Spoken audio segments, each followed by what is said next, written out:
मैं सज्जन सिंह यादव, सहायक आचार्य इतिहास, राजकीय महाविद्यालय कोटपूतली। प्रिय विद्यार्थियों, बीए पार्ट सेकेंड ईयर इतिहास विषय के विद्यार्थियों हेतु मध्यकालीन भारतीय इतिहास के अंतर्गत प्रस्तुत वीडियो का विषय है अफ़गानों का राजत्व। देखिए, सल्तनत काल में जो अफ़गान शासक हुए वो लोदी वंश के थे। इन्हें पठान भी कहा जाता है। इनके राजत्व सिद्धांत के बारे में जानकारी प्राप्त करने का हमारा जो मुख्य स्रोत है वो अब्दुल्ला खां की तारीख़ दाऊदी, नियामतुल्लाह की तारीख़ मखजानी अफ़गानी व अहमद यादगार की तारीख़ सलातीन प्रमुख पुस्तकें हैं। बहलोल लोदी जो लोदी वंश का संस्थापक था, इसने तुर्की सुल्तानों से भिन्न राजत्व सिद्धांत का अनुसरण किया। बहलोल लोदी द्वारा तुर्की सुल्तानों से भिन्न राजत्व सिद्धांत का अनुसरण करने का जो कारण था वो अफ़गानों के सामाजिक संगठन का कबायली प्रथा पर आधारित होना माना जाता है, जिसमें हर कबीले का एक अध्यक्ष होता था, जिसकी स्थिति निरंकुश शासक के रूप में न होकर समानों में प्रथम जैसी होती थी और हर कबीले का प्रत्येक सदस्य स्वयं को अध्यक्ष के समकक्ष मानता था। दूसरा जो कारण है यहाँ वो ये है कि अफ़गान स्वभाव से स्वतंत्रता प्रेमी थे और एक अफ़गान कबीला दूसरे अफ़गान कबीले का आधिपत्य स्वीकार करने के लिए तैयार नहीं था। तीसरा कारण, अफ़गानों को तुर्क व भारतीय मुसलमान असभ्य व जंगली व अपने से हीन मानते थे और वे अफ़गानों का आधिपत्य स्वीकार करने के लिए तैयार नहीं थे। तो इन सब कारणों की वजह से बहलोल लोदी ने तुर्की सुल्तानों से भिन्न राजत्व का अनुसरण किया।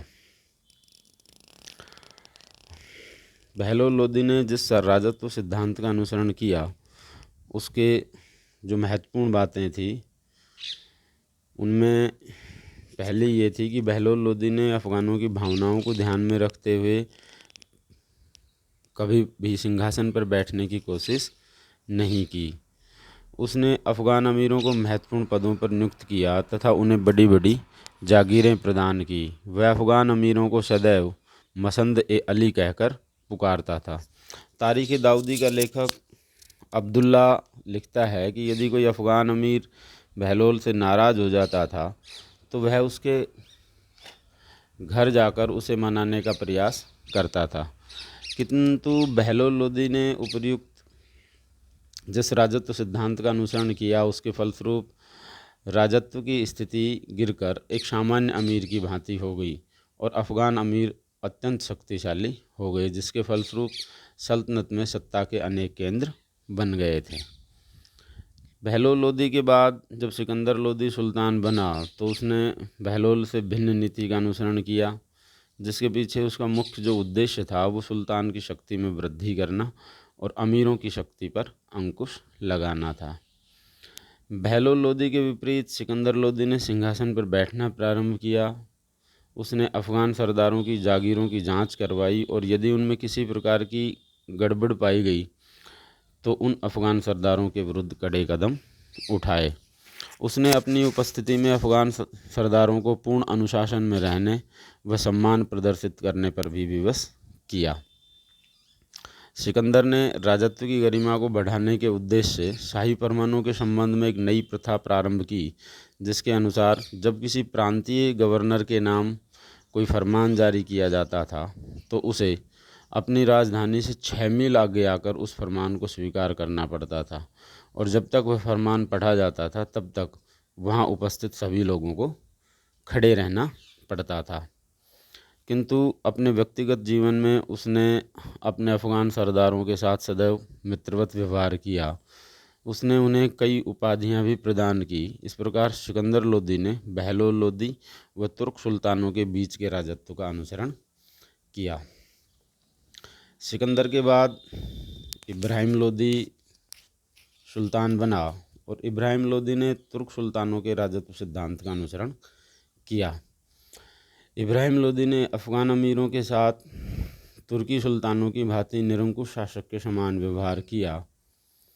अफ़गान सरदारों को दरबार में हाथ जोड़कर खड़े रहने के लिए भी इब्राहिम लोदी के द्वारा विवश किया गया। इब्राहिम लोदी ने यह घोषणा की थी कि राजा का कोई संबंधी नहीं होता और सभी सरदार उसके सेवक के समान हैं। अफ़गान अमीरों द्वारा इब्राहिम लोदी के विरुद्ध षड्यंत्र या विद्रोह करने का प्रयास किया तो उन्हें कठोर दंड उसके द्वारा प्रदान किया गया। साथ ही इब्राहिम लोदी ने सुल्तान के पद की गरिमा को इस हद तक बढ़ा दिया था कि अफ़गान अमीरों को शाही तंबू के समक्ष भी पूर्ण सम्मान प्रदर्शित करना पड़ता था। किंतु इब्राहिम लोदी का उपयुक्त राजत्व सिद्धांत लोदी वंश के लिए अत्यंत घातक सिद्ध हुआ और अंततः वह लोदी वंश के पतन का एक कारण बना। तो ये था लोदी या सल्तनत काल में अफ़गानों का राजत्व सिद्धांत। धन्यवाद।